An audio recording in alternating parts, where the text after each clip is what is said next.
welcome to week 5 of the NFL ChuggieBets podcast. We got a lot of picks, a lot of winners to give away, but before we do anything, we got a chug of beer. Let's do it. Who's ready to chug some beers and make some bad gambling picks? Welcome to ChuggieBets. So refreshing. Yeah, thank you for joining us all today. Please feel free to like, subscribe, ring the bell, do all that stuff. Follow us everywhere you get your podcast or watch us on YouTube. Hi, Joey. I hope you're enjoying this podcast. Mom, if you're listening, that was Al that burped, not me. I just want you to know. Danny always has good etiquette. Al's a monster. If we talk about last week's results, let's go over them really quick. Danny had the lowest score, but still hit 500. But as a podcast, we were 9, 11, 15. We had 15 wins and 5 losses, guys. That's 75%. That's awesome. And that was like 3 of those losses. No, man, you're right. I am a monster. You are. Al went 4-1. Won his ChuggieBet. Andy, 5-2. Lost his ChuggieBet, unfortunately. Danny, 2-2. Lost the ChuggieBet. Your boy, 4-0. Winning a ChuggieBet. I've been lucky. Let's see if we can continue this whole thing. So Al gets to give away a drink, and I get to give away 2 drinks. I hope you boys are thirsty. Let's talk about something we learned from the NFL weekend. Danny, you want to start us off? I didn't learn anything last week. I guess I learned I need to take it easy on first quarter unders. That's about it. Fair enough. Al, what you learn? Yeah, so I learned that you have got to be tailing us on our NFL picks. They are money. We're all doing great. You just rehashed it, but to reiterate, you got to be tailing what we're giving you guys here. The other thing I learned, can anyone tell me what the magic number 70.25 means? I think that's the percentage of my bets I'm winning. Ooh. That's probably pretty close. It's actually the total points scored on average in Detroit Lions games this season through 4 weeks. Those are some college football overs that we're looking at based on that number, and we're still getting, mid 40s. So keep an eye out on those Lions overs. Yeah, they have a dynamic offense. Andy, what you learned? And a shit defense. So a few weeks ago, we sat right here and we talked about should Dallas trade for Teddy Bridgewater if Dak was going to be out for an extended period of time. What I learned is that when Dak comes back, Miami should trade for Cooper Rush. Switcheroo. Absolutely. Yeah, we had it backwards last time. Danny, I need to know what the whiskey bottle chatter is to know if that's going to happen. But if Tua is out for an extended period of time, I don't want to run out there with Teddy Bridgewater for a long time. So I don't know. Teddy didn't look that bad, man. Teddy was throwing the ball as hard as he could. If there's a Cooper Rush future out there for where he's going to land, I got to put all my money on him ending up in Carolina. That's where average quarterbacks go to die. Sam Darnold, Baker Mayfield, I don't know. But he wasn't a first-round pick. He wasn't a first round. Only if you're a first-round pick, you go there to finish up your opportunity to show everybody you're not good. They're not taking quarterbacks that are on the up and up like Cooper Rush. Okay. I feel like Dallas is the perfect spot for him. He's kind of got like a Romo story. Yeah, he does. Yeah, I'm sure he loves it there. Yeah, it's not bad. He's played really well. I think being the backup quarterback in Dallas and proving yourself and kind of taking this team to be 3-1 doesn't feel like a bad place to be at all. I mean, it feels really shitty to be Dak Prescott right now because I'm sure the moment he comes back and sucks, they're going to eat him alive. But just depends on how much of his poor play before he got hurt was due to playing hurt. What was his injury again? Because I thought I remember hand backwards or something. Oh no, okay. That was a few years ago. Last year, okay. I believe he was playing dinged up before he broke his hand also. So, but didn't somebody else also have their foot turned around this year? I don't know. Maybe that was Trey Lance. Yeah. Oh, right. Okay, yeah. Sorry. Or whatever. I mean, there's been a lot of that. It would have broken me. Yeah. Yeah. I know. I learned that some of the bad birds in the league are playing really friggin' well. Look, everyone going in this year thought Seattle and Atlanta were going to be terrible. those teams are fun to watch. Seattle, Geno Smith looks awesome. He's looked great so far outside of playing that first game against Denver. I know. Awesome. He's had a couple of good games. So his first game, he had one really good half and one bad half. Then he had two not very good games, and then he just last week was. And then he played the Lions. Yeah. It's a recipe to get the old stats up. But even in his bad games, even in his bad games, his QBR was in the 60s. Like his passer rating was in like the 80s or something. I mean, he's playing that dink and dunk game, and then when he gets his bad opponents, he's inflating the stats. So he's doing okay. I've been impressed with both. A spicy take. Russell Wilson was a system quarterback, and Geno Smith is driving in that system. The end. Man, it's a good system to drive it. I mean, Russell Wilson's got some of the greatest statistics of any quarterback ever to play. So he's sure got some really bad ones this year. I made the joke. Russell Wilson minus Pete Carroll equals Baker Mayfield. I think Russell Wilson may have relied on Pete Carroll a lot. I think it's a big component. I mean, maybe he felt comfortable in Seattle, and I don't know. He always had good receivers there, and like Judy, and he leans on Sutton a lot. It may just be different not having freaking DK Metcalf to throw to across from him. What other quarterbacks have played for Pete Carroll that didn't really pan out? There's like Matt Leinart. Hasselbeck was good. Yeah, Hasselbeck. What's the guy that went to? Matt Flynn, right? That dude made so much money off of a single game against the Lions in Week 17. Has anyone made more money for doing less than Matt Flynn? Like that Chase Daniel. I was really just bringing up his college quarterback so I could say John David Booty, though. Oh, I love John David Booty. Love me some Booty. Andy, I don't know if you wanted to go over the Tua question you had for us. Well, we're recording this Monday night, and McDaniel came out today and said that Tua is for sure out on Sunday. And that just seemed odd to me to announce that this early in the week. Normally they'd say something like he's in the protocol. We don't know. We'll see on Thursday or Friday. And so announcing it this early in the week, it just makes me wonder. To me, it feels like there's one of two options. One is like, this is a really, really bad concussion. And like, I know we're not doctors, so we don't necessarily want to get into that. But the other one is like, is it just optics? Like, Tua's it could be totally fine. They can't play him on Sunday no matter what, just because of the optics of the last two games. So I wanted to see if you guys had thoughts on that. Look, I can't diagnose the injury, right? I'm not a doctor at all. But I do think a lot of this, like I said, there could be something seriously wrong with Tua. Like I didn't know what the hell a fencing response was at all. I've never heard that term, and I've heard it a million times since Friday.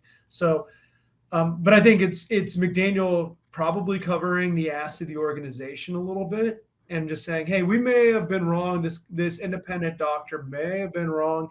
So let's just play it safer and cover ourselves. I don't know if anyone else has something. I think a little bit of it is we get to play the Jets this week. It's not that they have a great pass rush or anything, but it's safer to take a break after he had these 2 weeks where he had big injuries that affected his balance. Whether or not they were head injuries both week or not is up for other people to decide. But he had these 2 weeks these two injuries that affected his balance. So and we have a game that we should be able to win with Teddy, because Teddy did come in and he didn't play terrible. I mean, that last interception wasn't even an interception. If you look at the tape, it bounced on the ground. So not that I think it's easy to say it's an optics move, and maybe to some extent it is, or at least it makes it easy to make that announcement early. In that you see this guy clearly shouldn't have been playing 2 weeks in a row. He's going to get a week off to see where he stands. The second thing, concussions are so nebulous. You don't know if this one's going to be the last one or if it's just another one. I think of, when you mentioned the fencing response, I think of Javid Best, who was a running back the Lions had. This was probably early 2010s. And he dropped in the draft because he had concussion history and kind of scared teams off. And the Lions took him, and he was phenomenal for a year. And then he had a bad concussion, and that was just one. And that was basically it, like career ending. So it's one of those things where it's like, oh, maybe Tua will be back in a week or two, and maybe he will, but he may have played his last down. Like that's maybe a spicy take, but it's possible.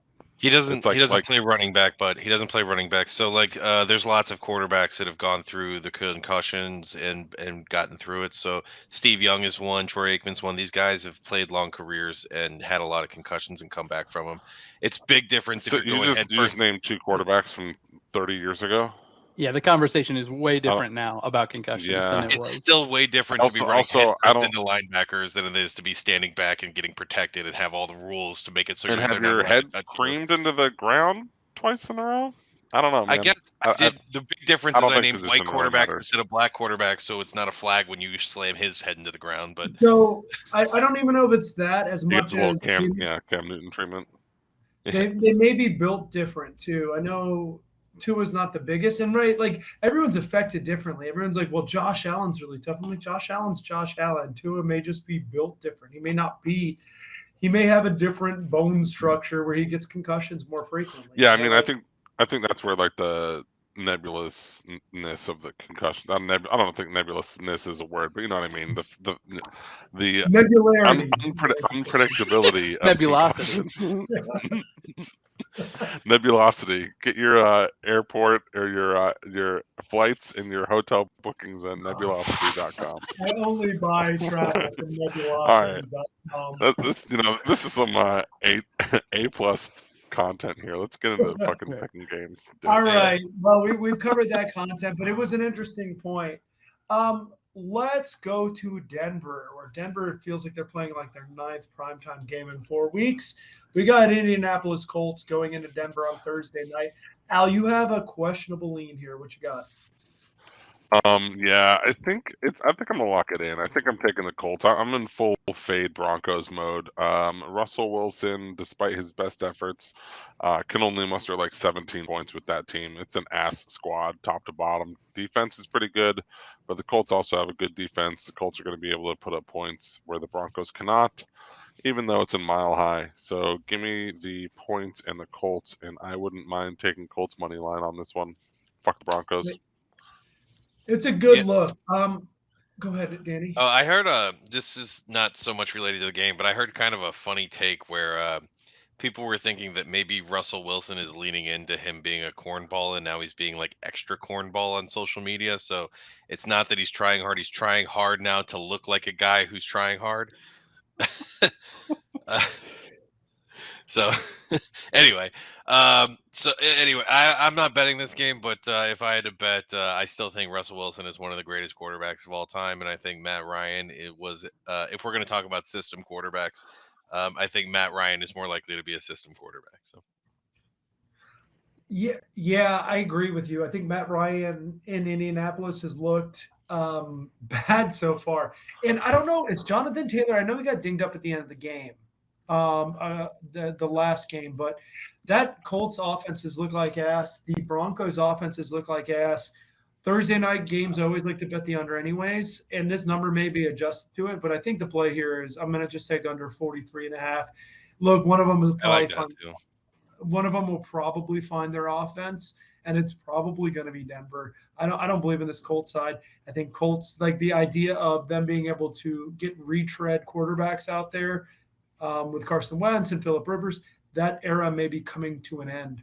So I think they need to reinvest their strategy a little bit more, and I think it's probably under 43.5 here. Yeah, I mean they beat Kansas City 2 weeks ago. They're good. I mean it's tough pick. It's a tough game. That's why I'm not picking it.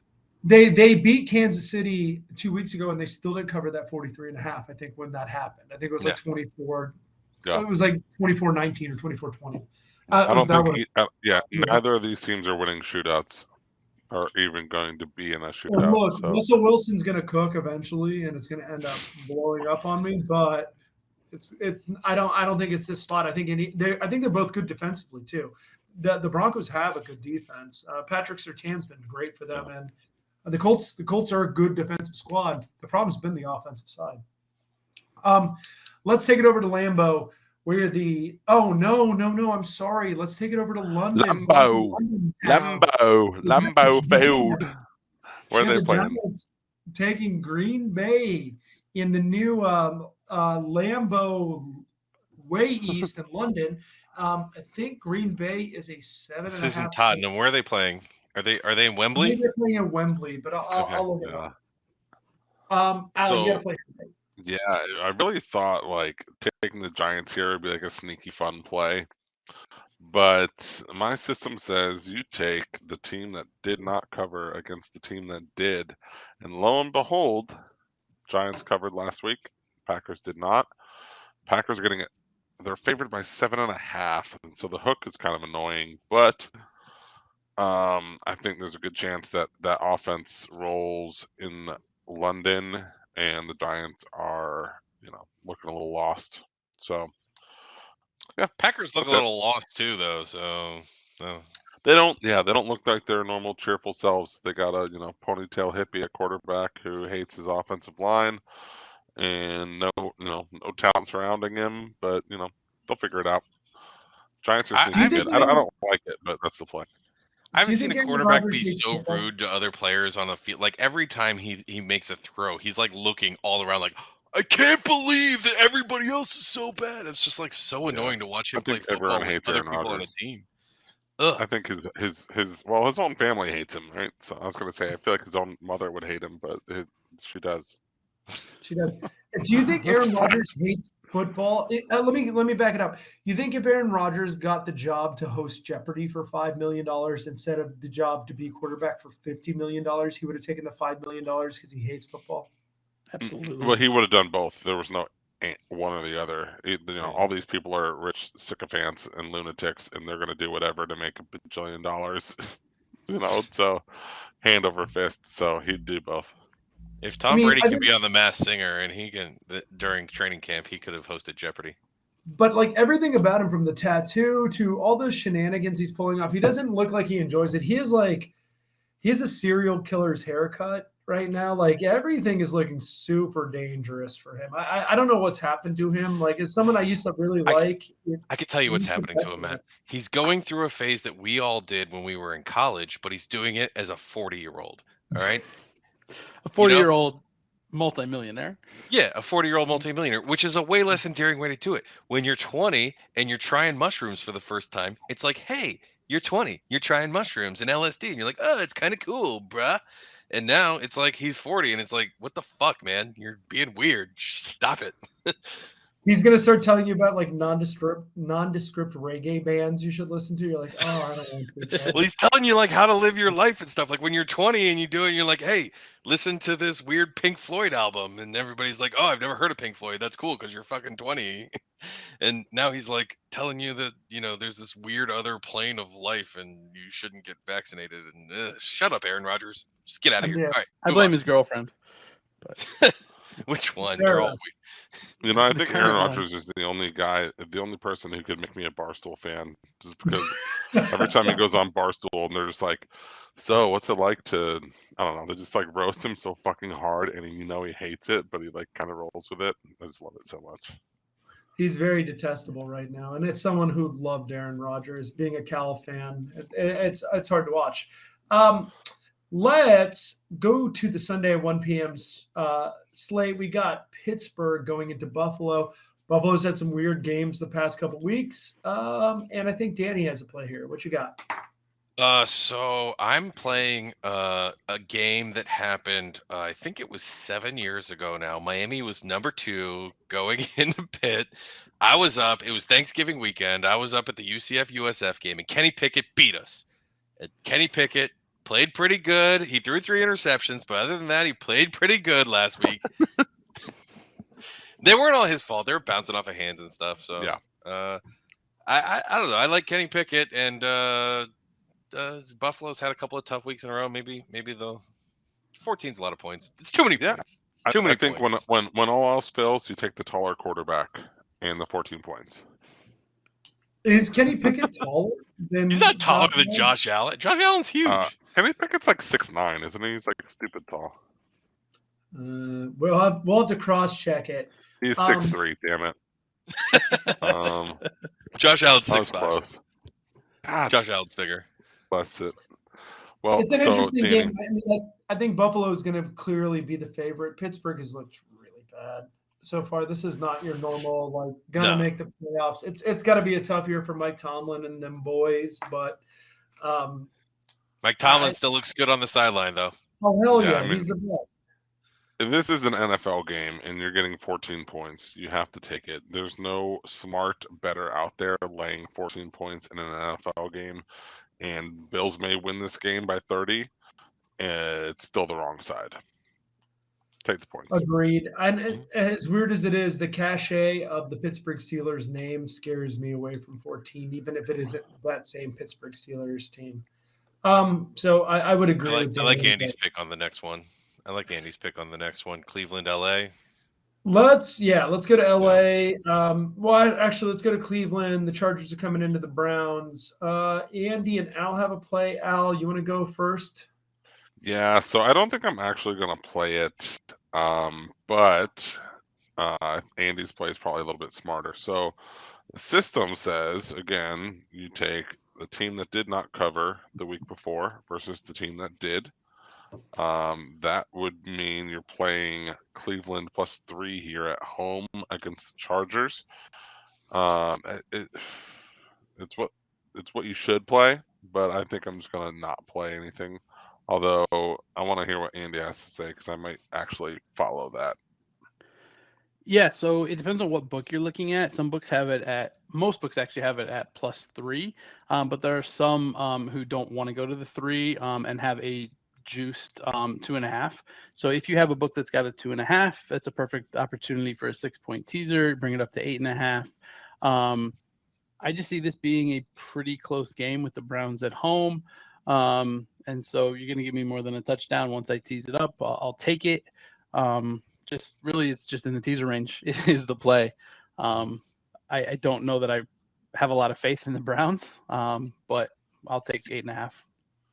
Yeah, even if it's at 3, I know it's not a Wong tease or whatever, but I like it even teased to the 9 much better than even because that's crossing the touchdown on this one. Then I like it at the 3.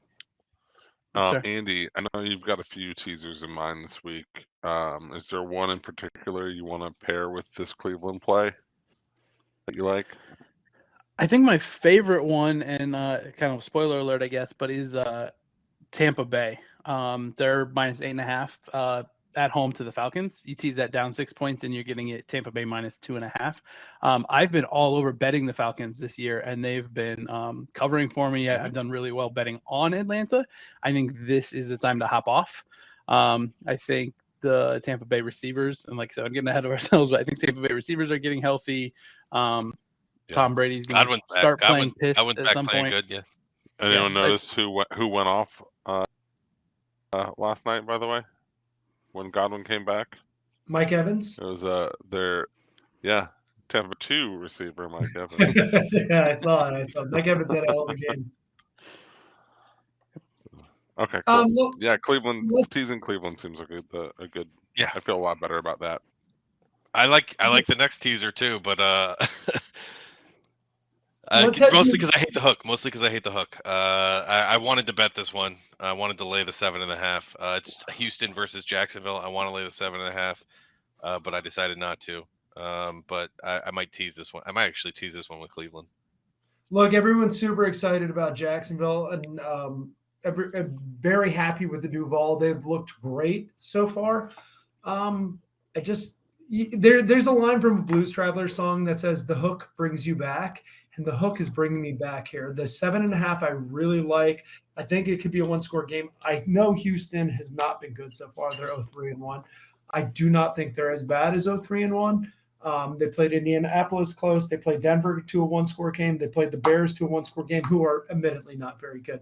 I also think the hype may be a little high on Jacksonville. I think Jacksonville will win. If you want to tease Jacksonville, it makes perfect sense. Super logical spot. But do I think it's going to be a 2-score game? Probably not. So I'm going to take Houston +7.5. So I'd like to say that last week, first off, can we call this what's Jacksonville's quarterback's name? Come on. Trevor Lawrence. Trevor Lawrence. Can we call this Trevor Lawrence's rookie year? Like last year just doesn't count because of Urban Meyer. Yeah. So I think that they would have beaten the Eagles last week if he didn't make rookie mistakes, because those were clearly rookie mistakes. He like fumbled a snap in there. He made a bad throw. Like those were rookie mistakes at the in the second half of that game. And I think that they had a real good shot to take out what might be the best team in the NFL this year in the Eagles. And Jalen Hurts running the best team in the NFL. Come on, definitely the NFC. Definitely the NFC. Yeah. Speaking of Trevor Lawrence's fumble yesterday, it was pouring in Philadelphia, and Scott Hansen on the red zone said, "Let's go back to wet Philadelphia," and I immediately said, "Born and raised on the playground," and it's been in my head all day ever since. Wet Philadelphia, born and raised. Exactly. Yeah, Are we allowed to sing that on the podcast? Don't make me sing Chris Rock. That's enough notes. That's enough notes. Also, we don't have enough listeners to get sued, I think. You said wet Philadelia. That's the difference. Yeah, You didn't say anything else. I honestly thought it was a typo when you texted that to us, but no, that's what he said. But I think this will be a fun game. I think it's gonna be. I think it's gonna be a more fun game than you normally think for a Jacksonville-Houston game. Al, I think everything Danny said about Jacksonville yesterday sounds right, based solely on my text exchange with all my Jags buds. I was busy, so I didn't get to watch almost a single down of football yesterday, so I didn't get to see it. But it sounded like it was a lot of shooting themselves in the foot. Yeah. And I was locked into red zone, and that game was on a lot. They still had the ball with a chance to tie the game at the end. I think this Houston-Jax game seems like the one where it's a largely frustrating day for the Jags, and they end up up a field goal, kicking a field goal, and having to hold off Houston, or kicking a field goal to win it at the end, and where it's closer than it should be. Like the score ends up closer than the game looks like it was. If you had given me 7.5 before this season started, Houston versus Jags, I would have taken it. But Davis Mills is still bad, and Trevor Lawrence is not bad anymore. So I'm not going to take it. Yeah, fair enough. So last week in the London game, I think Minnesota was laying 2.5, and Matt picked that, and I picked teasing the Saints, and I said go ahead and take them both, and you can't lose them both. And you can sweat for that perfect middle. And you know what? We hit it. Nice. I'm doing the same thing here. I actually love taking Houston plus the 7.5 and then teasing the Jags down from 7.5 to -1.5. Take them both. Yeah. Like that is just a beautiful sweat because you can't lose them both. But you can win them both. And that's a beautiful place to live. That feels really good this week, to be honest. That's basically what I just said, right? They're going to win by a field goal or two. Exactly. It's beautiful. Exactly. And this sounds like a Scott Hansen special where he's like, oh, Houston, Jacksonville will be up by 6. Houston's going to drive, and Davis Mills is going to just punt the ball into honestly, it feels like Davis Mills getting sacked out of field goal range to lose the game is what it feels like. And they're going to try. They're going to try. I was going to say Jags up 6, and Houston settles for a field goal and misses it. Or double doink or something like that. And then doesn't get the ball back, yeah.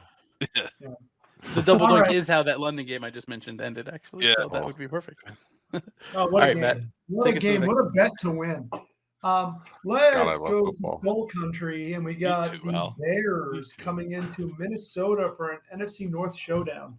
Al, what you got? You like this play. Yeah, another one that I'm taking, and just I don't know, eating a spoonful of shit with it. I hate it. The Bears, they can't do anything. But the Vikings, I mean, I am just firmly against. I will never buy in on Kirk Cousins. I'm all the way out on him. I'm always going to be in. I'm always going to be in on him. They've got a couple of stud receivers that are going to probably put up numbers, but I feel like this is one where the Bears can strangely keep them under control for a bit. Honestly, it feels like a loss. I'm not going to lie. It feels like a loss, but Bears +7. Maybe they backdoor this thing. That's what I'm hoping for.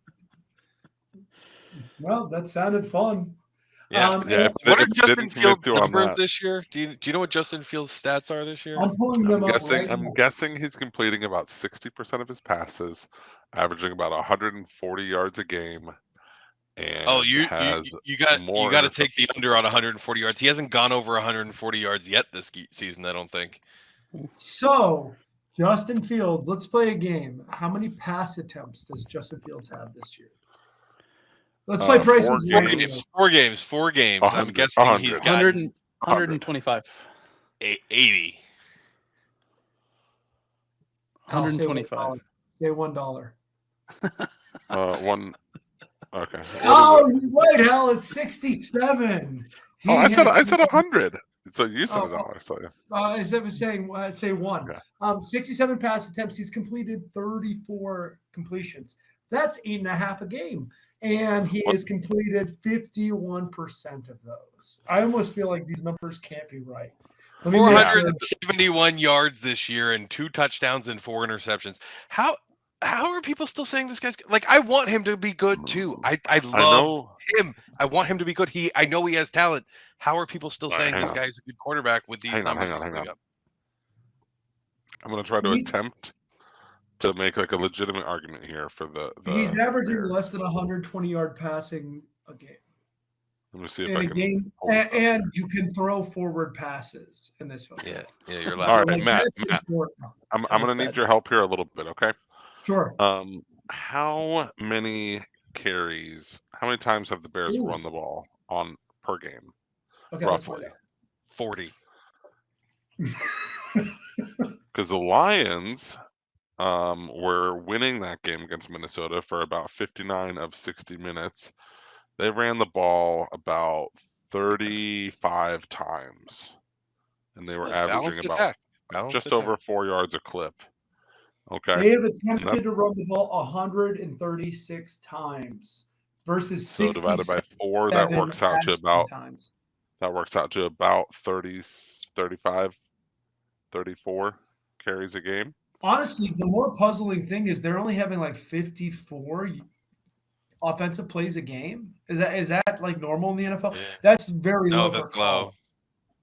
I'm thinking the Bears are going to be able to run the ball with some success against Minnesota if they can actually formulate some sort of play action passing to accompany that.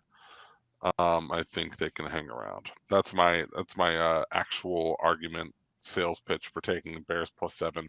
But if you're holding your nose and like screaming at your phone while you're listening to this while I'm saying that, that's fine. Just lay off.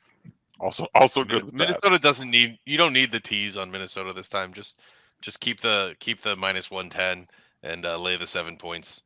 I'm probably going to add this to my slate. I'm not going to make an official ChuggieBets pick, but I'm going to bet this. I kind of want to bet it too. I love stinky, weird bets, bets that don't feel good, and it's a vice of mine. So Kirk Cousins is the best quarterback in the league from 330 to 345. It's a fact. The game's at 1, buddy. The game's at 1. I bet you they're losing. Minnesota is losing going into the fourth quarter, and they win. Yeah. Here's my best argument for taking the Bears here. If you were to poll 100 random dudes on the street on which side they're taking in this game, 90 plus are going to take the Vikings, right? No, because they're all going to be from Chicago, so they're all going to bet on Chicago. Duh, Bears. They love terrible pizza. Really, what I'm saying is bready lasagna that they call pizza. I'm betting that the Vikings are getting hammered at this line, and Vegas hasn't moved it much, and they're willing to sit there and fucking call Buffalo Wild Wings and have the Bears cover. So there you go. Conspiracy theory. Okay, I like it. Next line. This is your team, buddy. This is your team, buddy. What do you think about what's going on with the Lions? So the Lions can score points. They are so good at scoring points. The only thing they're better at than scoring points is giving up points, which is probably cool in like some things, like if you wanted to take the over, for instance. But it's not very good for winning games or divisions or anything that makes me a happy fan. So the rule here, Detroit did not cover last week. Patriots did cover. That means take the Lions +3. I hate it. I think the Patriots at home seems a good spot for the Lions to lose yet again. And this could be one where like New England wins and the Lions don't cover, and it's like awful. Or the Lions do cover, I mean. So I think this will probably be a no play for me on the spread, but I am going to take the over. It's 46.5 right now. Like I said at the beginning, Lions games are going for 70 points a clip. So even with a Patriots team that isn't particularly great offensively with backup quarterbacks and a beat up Lions team, lots of starters have been out for them and will probably continue to be out for them. They're still going to put up points. I would say if you see Amon-Ra St. Brown is active for this game, which is probably not likely, or if DeAndre Swift is active for this game, or the pair of them, I would maybe consider then taking the points with the Lions. But before that happens, I'm not touching the spread, so just give me the over. Yeah, I just locked in the over. I'm with you. You showed me that 70.25 points number, so we'd have to be off of that by 24 points. That's 2 touchdowns and a field goal. Yeah. That means the Lions would have to give up 2 touchdowns and a field goal less than their average because they're not going to score about their average against New England, I think. So. Yeah. So my chuggy bet play was the Lions, that game over 46.5. Even with Bailey Zappi playing, I think there's going to be points to be had. Neither defense has been particularly good. New England's been okay, but Detroit's got a good offense, right? And even if Amon-Ra is not playing or the back is not playing, DeAndre Swift, I do think they're going to be able to score points. It brings me to my more vague question. Is Jared Goff good? I know. I was just about to say that. I've been making all these golf jokes. Is he good? He's like a top 8 quarterback right now, I think, statistically. He's pretty good. So this is the way I can describe Jared Goff. I was watching a little bit of that game, and one play he'll find what's your tight end's game that starts with an H and it has like a Z in it. Hawkinson. TJ Hawkinson. TJ Hawkinson. I was gonna say Hushmanzada. I don't know. It's close. Anyway, yeah, TJ Hawkinson. He's wide open in the end zone, and on one play he'll sky it over his head. And he was wide open. It could have been an easy 6. And on the next play, he's super covered, and it'll hit him like in the fingertip for a perfect catch that he doesn't even need to. It just sticks to his glove where there's no other spot. So he makes a perfect throw on one play, and the other one it's like a wide open one that he chokes and he throws it like into the stands. So that's Jared Goff. He reminds me a little of Chad Henne that way, where he like makes some really perfect throws and some like really terrible throws. Jared Goff is advanced autopilot. It's like He's like an alien upgraded advanced version of autopilot. Like he's like, oh, I could make this throw, but I'm not going to. The calculations say take a sack, throw it away. And you're like, just do it. The calculations say we can get a better score later in the game if we don't score here. Yeah. You're giving that man an awful lot of benefit of the doubt of the amount of computing power he has going on in his head. Yeah. But, I mean, there's not a brain in there. It's all just a Danny, computer. are you making the over 46.5 an official play? Yeah, you can make that an official play. Does anybody else feel it maybe getting a little windy in here? You feel the wind starting to swirl a little bit? Oh, is it a windy day? Is it windy day in Foxborough? I think there's a cyclone warning out there, boys. Oh, let's go. All right. Yep. Let's lock it up. Let's make this our cyclone.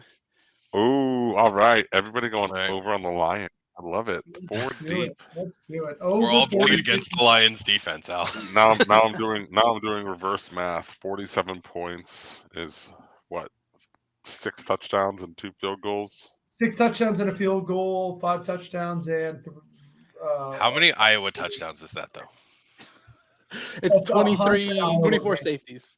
24 safeties. Okay. I'm also going to lay the points with New England here. I think that they scored points this past week against a good Green Bay defense, and that's with Zappi having to come in, not having gotten the first team reps. This week, it sounds like he's probably going to play, and they know that early in the week, so he's going to get the first team reps all week. They're going home, playing a bad Lions defense. I actually think Zappi could put up some points here and contribute to the Cyclone total that we're all on, but I also like New England laying the 3. Zappi's the quarterback. He replaced the Alabama guy. I didn't know his name. Mac Jones, and then they had I know who Mac Jones is. Hoyer actually started the game but got hurt, and so they had to bring in Zappi. Zappi was the Western Kentucky quarterback the last couple of years. Yeah. Oh, How they did he scored look? I points. didn't get to. I Yeah. watched like the very last drive that he couldn't pull it off in They overtime. didn't or show up in whatever, red but- zone. I I believe that game was on late. It was like the end of the afternoon slate, and I was putting my kids to bed and following it on my phone. I think. Yeah, they that sounds didn't. right. They didn't want to put the ball in his hands much. It seemed they tried to run it a lot, but I think they still I was scored with making him. spaghetti and watching it, and they didn't show up on red zone much. Yeah, so it'll be fun to see. And there'll be plenty of opportunities for him to take advantage of a bad Lions defense. Yeah. If he can complete passes under pressure because he's going to get blitzed a lot. If they have like checkdowns in place and he's good on that front, they're going to score points. All right, so that brings us to our next game, which I already talked about a little bit when I was talking about Geno Smith, because I have already mentioned before last week that he had only played one good half of football, which was true up until last week when he played two more really good halves of football. And yeah, so Geno Smith is now 3 of 8 on halves of football, and turns out. But those 3 are really, really awesome, and his other 5 were mediocre. So he's one of the better quarterbacks in the league so far this year. We're talking about him being the system quarterback who took over Russ's system. His QB rating is in the hundreds. His QBR is like in the 90s or high 80s or something like that. I'm shocked. I mean, last week he was really good. Danny, 3 out of 8 is Hall of Fame batting average. Just saying. Yeah, not at quarterbacking though. I think you have to complete 70% of your Okay. passes these days. At Anyway. DH, maybe not quarterback, but at DH. Anyway, so New Orleans has not been great so far. Seattle also not been great this so far. But I know that Seattle got to play Detroit last week, but I'm gonna bet that Geno Smith does it again this week. I'm gonna bet that he does it again this week. So I see. Yeah, you took Seahawks +6, right? I'm Yeah. taking New Orleans -6. The Seahawks covered. The Saints did not. That says lay the points with the Saints. Whether Keep your Jameis 5.5. plays or whether Sorry. Jameis plays or not, I think I'm on this regardless. The Seahawks are a much more beatable team on the road than they are at home. Andy Dalton would be the backup if Jameis is a no-go. And The Taysom Red, Hill sometimes. They the still Red use him a Rocket. lot more. Yeah, the Red Rocket. He's capable as a backup. He can step in and make some plays. The difference maker here, you take a Lions team that lost to Seattle at home last week, and a Saints team that's going to be playing in the Superdome with a miles better defense than the Lions can muster, means I think there's ample opportunity for the Saints to double digit this one. So that's a thought there. I think Matt is also on Saints with me. No, I am that's assuming. Oh Yeah, no, it's sorry, me. it's Andy. Sorry, go Yeah, ahead, that's Andy. right. You got anything else to add? I'm with you. I'm laying the points with the Saints. Last week they didn't have Jameis, they didn't have Kamara, they didn't have Michael Thomas. Now in the press conference today, they didn't say anything definitive one way or the other about whether or not those guys are going to be back. But even without those guys, they hung with Minnesota, and I think Minnesota is a better team than Seattle. So even without those guys, Andy Dalton, Geno Smith, like that's pretty comparable. If any of those guys come back, I give the huge advantage to New Orleans. Like you said, playing at home in the Superdome is a big deal. Yeah. I don't love that they didn't take a bye after going to London. But Seattle coming to New Orleans is a long road trip as well. It's the 1 o'clock game, which means it's going to be an early body clock game for Seattle. So all of that points me towards laying the points with New Orleans. Hey, it's good analysis. I'm still betting on Geno to do it again. It's one of the things I like to do. When somebody proves me wrong, I bet on them the next week. I bet you that number, that 6, ends up being sweaty too. Like I bet New Orleans is up like 14-13, something like a couple touchdowns, and all it takes is like one play and one stupid decision by Seattle to like go for 2 and you're like boned. But we'll see. Yeah. All right, so the next game is Miami Jets. This is one of my favorite rivalries in all of sports. I don't know if you know, but I hate the Jets. I love Joey, but I hate the Jets. And it's the worst thing about Joey is that he likes the Jets. I'm taking Miami minus 3.5. I think that if Tua was playing, this would be well over a touchdown spread. Jets have shown some improvement. Their quarterback was pretty bad last week, but had a game-winning drive in the fourth quarter, which everybody is sort of giving him praise for. But in the first half, I think he was like 6 of like 20 passing with like an interception. Zach Wilson was not good in the first half of that game. If you put him against a real good defense like the Dolphins, Xavier Howard's going to cover any receiver that the Jets have to throw at him. Zach He's gonna Wilson's just not good, period. Sorry, Joey. Zach Wilson's Yeah, bad. I think that's the case. I don't think he's very good. He's very handsome, though. Yeah, he is. He's a cute little It boy. doesn't necessarily win the game. Jimmy Garoppolo. He looks like when you dress up for your first communion. Yeah, that's it. Yes, exactly. He looks like he's dressed up for his first communion. He always dresses. He looks like the kid that wears his dad's clothes. Like he still wears his dad's clothes. He's got like a briefcase and an oversized jacket. He put on literally literally looks like the kid from Blank Check. Last night. If he was a Giant instead of a Jet, he would literally look like Chris Sims wearing Phil Sims's uniform. He literally looks like the kid from Blank Check. Well, he kind of does look. That's all right. Wait, isn't he into moms? Do you have a play on this? Wait, sorry. Yeah, hang on. I need to send this in the chat, and you guys can, Andy, put it on the big screen. This is literally Zack Wilson. On post. All right, so I think Al's laying the 3.5 also, and okay, all right. I'll talk. We're doing a podcast, right? We'll get back to Zack Wilson in a little bit, and the next game is Atlanta Falcons. What? Did you want to talk? Okay. Yeah. Okay. I think I don't even know what I was gonna say. Fuck it. Go to the next game. Dolphins minus 3.5. Sorry, I was just doing that. I think Teddy Bridgewater is probably better than Zack Wilson, which I know is a big shot to people who draft in the first round. And all things considered, look, the Jets have good offensive talent. Breeze Hall's look good. Elijah Moore, a bunch of the wide receivers have looked good. But I think the defense makes the difference there. And I think the Dolphins minus 3.5 is the more interesting play. I'm not going to mark it down for myself, but that's the play I would have. Danny, you got the pick? Yeah. It looks just like Zack Wilson. And he's with an older lady. I remember he fell in love with the old lady, which is another Zack Wilson thing. Anyway. All right, Tampa Bay. Move on to the next game. Tampa Bay. All right. Yeah, Bucks. They're gonna cover. They're gonna look. Tampa Bay. What they're like 1-3, 2-2. They're not where Tom Brady wants them to be, right? They got Chris Godwin back this past week. Mike Evans went off, even though Godwin I think he got hurt again. So I don't know if he'll even play next week. But Falcons bad, Bucks good, Bucks pissed, Falcons stupid. Take the Bucks.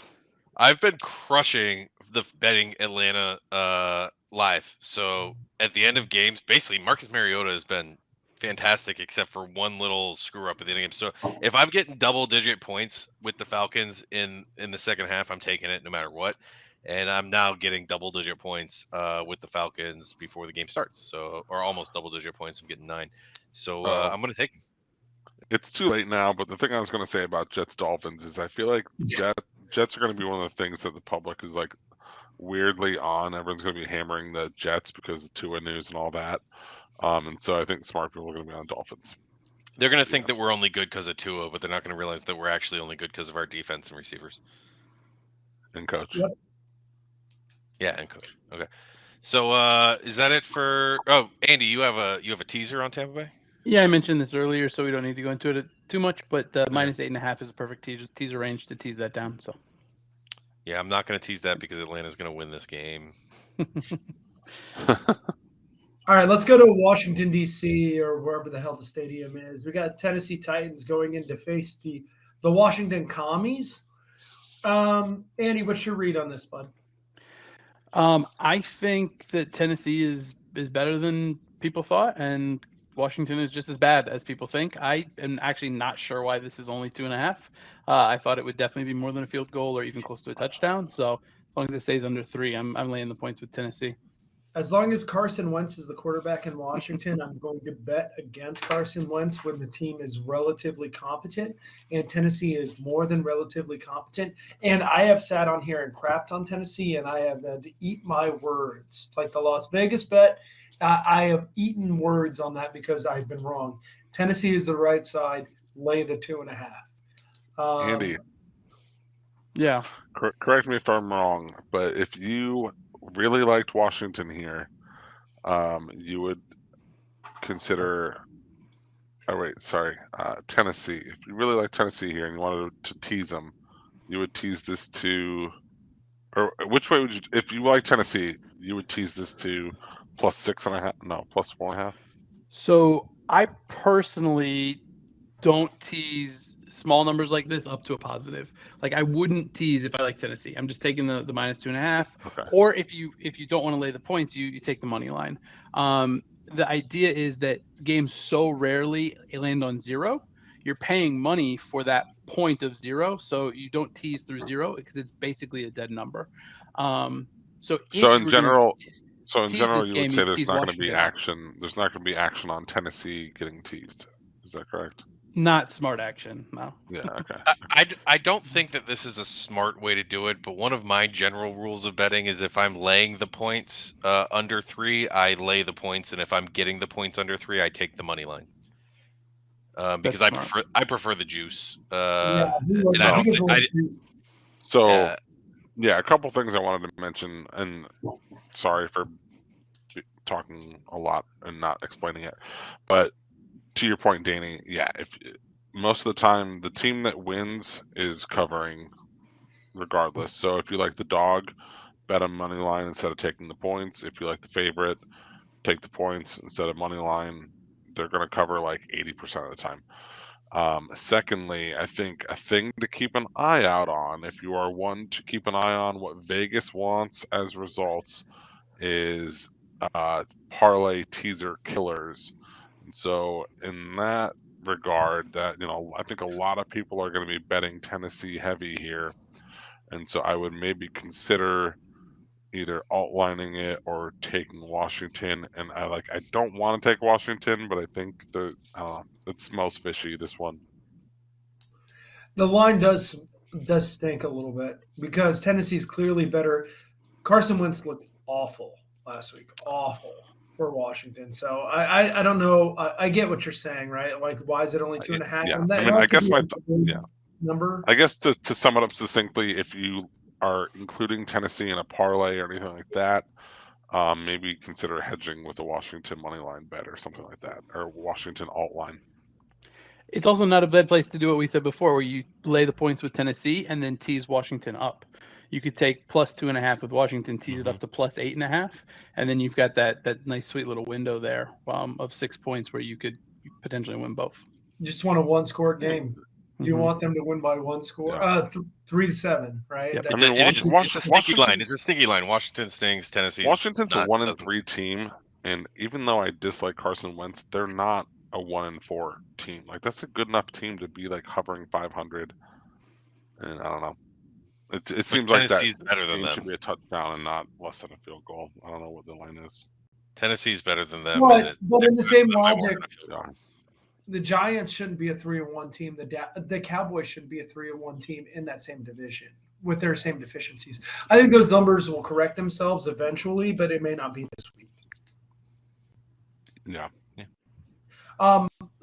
So we got a 4:00 game, San Francisco, Carolina Panthers. I know Al's scared to do it. I will kind of step up here. It stinks, but take Carolina +5. Both are very defensive-minded teams. San Francisco's not going to wow you outside of Deebo Samuel. I don't want this to be a chuggy bet. I want to get this off. Carolina's got a good defensive squad. San Francisco has a really good defensive squad. Going to the East Coast.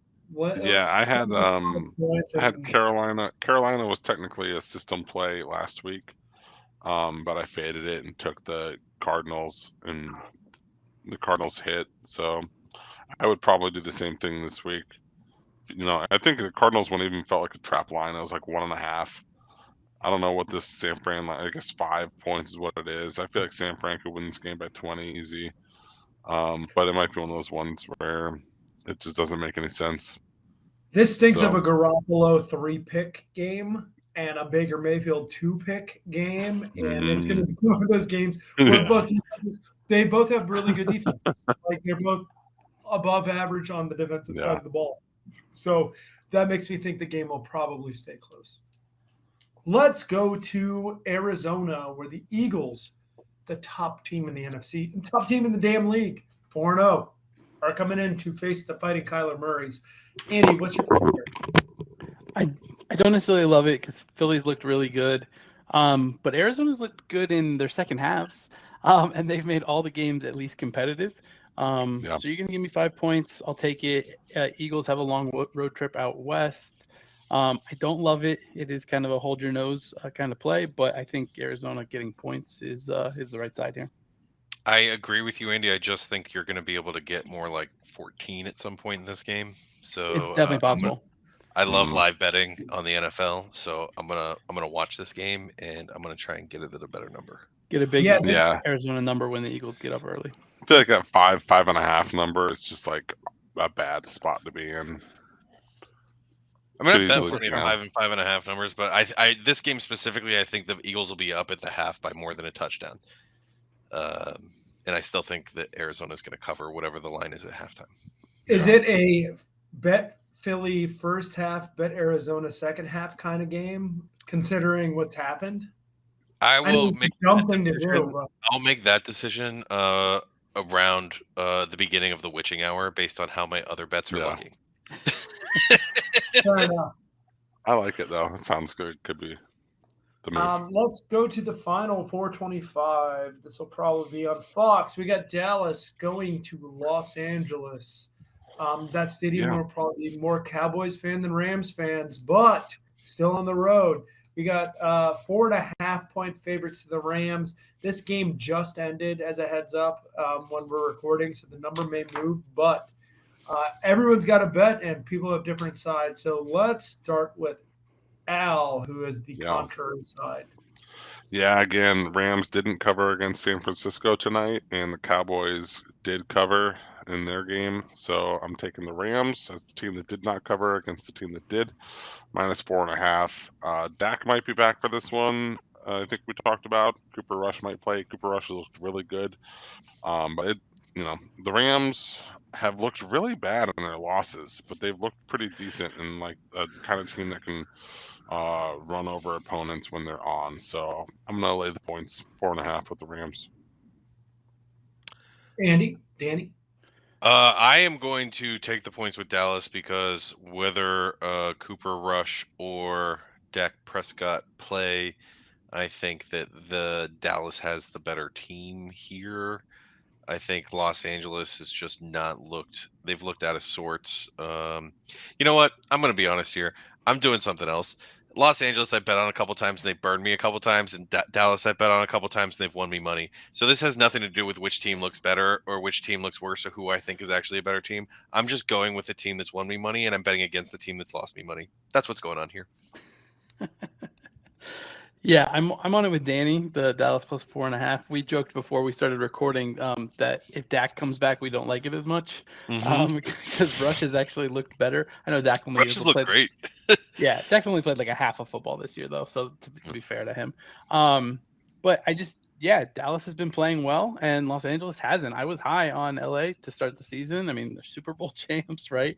They got a lot of talent on that squad, but they just haven't looked right, and Dallas has. So at some point, Dallas is probably gonna, have a letdown game, and the Rams are probably gonna turn it around and figure things out.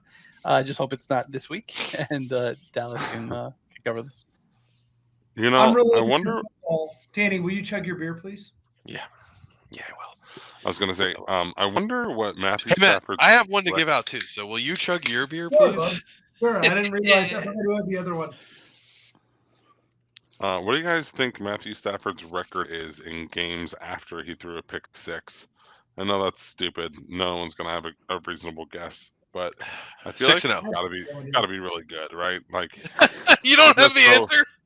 No, I'm just curious. All right, let's say it's we'll get our stats department on it. Sorry. I don't even know how to look that shit up. I'm not like Oh. Elias Sports Bureau. No, I know, but I feel like it doesn't happen that often, even though for someone that seems to happen more often than it should. I don't know. That's all. So we're gonna give you the Sunday night and Monday night lines on TikTok, and I promise you we will do it this week. If not, I will chug a shot on this next one.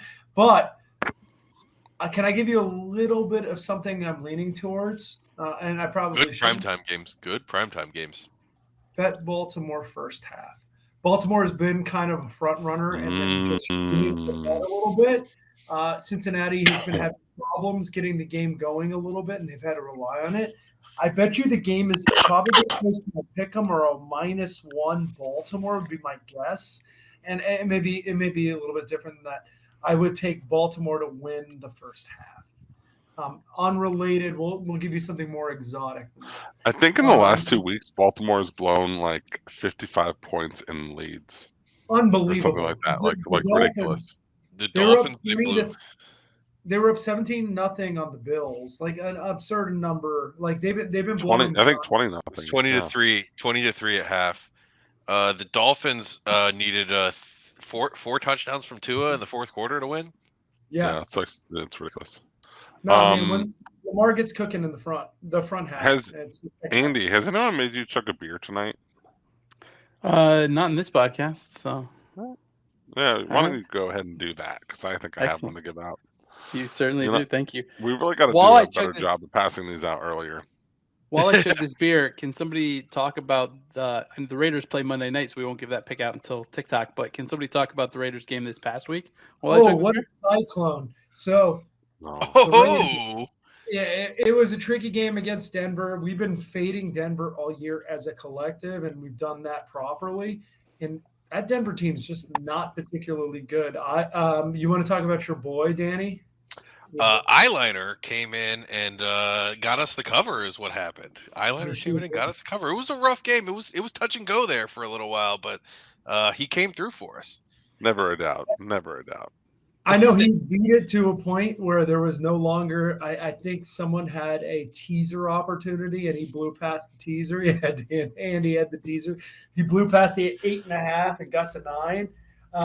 But that's because Denver and Nathaniel Hackett sucks at coaching football. So we do this on college football a lot. The coaches who will be fired.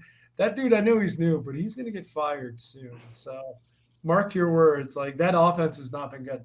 Let's get into the Chuggy bet portion. I'm going to start with Al. Al, what's your favorite bet of the week?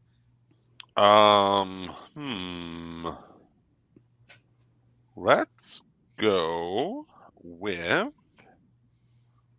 the Colts plus 3.5. All right, Baltimore. Andy, what you got? I'm taking Tennessee laying 2.5. Tennessee laying 2.5. Danny, what you got? My favorite bet of the week is our Cyclone, but I don't want to make that a chuggy bet also, so I'm going to go with Atlanta plus 9. Atlanta plus 9. Oh, if we're not doing the Cyclone, let me look at my bets. Why not? Pick it. No, I don't want to jinx the Cyclone, dude. I don't want to jinx the Cyclone. I don't want to either. I don't want to harsh Andy's bet. I'm going to take, oh my God. I'm going to rely on the Texans to keep it close. Houston plus 7.5. Oh, that's a terrible bet. You shouldn't do that I know. Well, I'm going to ruin something else. You have a different bet out there. Look at your bets, bud. I thought you were going to take the Colts Broncos under. You can jump on the Titans with me. No. Let's go. Houston. Let's go Texans. The Davis Mills. Do the under. Do the Thursday night under. That's a great bet. Fighting Lovey Smiths. The Fighting Lovey Smiths. You're gonna lose that. You're gonna lose that one, man. No, I'm not. I'm gonna win that shit for sure. Jaguars are gonna cover. Jaguars are gonna cover. Oh, the hook. You're right. It's gonna be a 7-point game. Yeah, that's it. The hook brings it back. All right, guys. Well, guys and girls, we appreciate it. Thank you for everything. We'll be here next week with more NFL picks. Hopefully, we have a lot more winners. Until then, make sure you like, subscribe, ring the bell, do all that because we comment for you. Comments are great. We make this for you, but kind of we can make it for ourselves too. Give us a Until play. next time, good night, Joey. I'll reply to all your comments. Good night, Joey. Thanks, Joey. Good night, Joey. Blank check.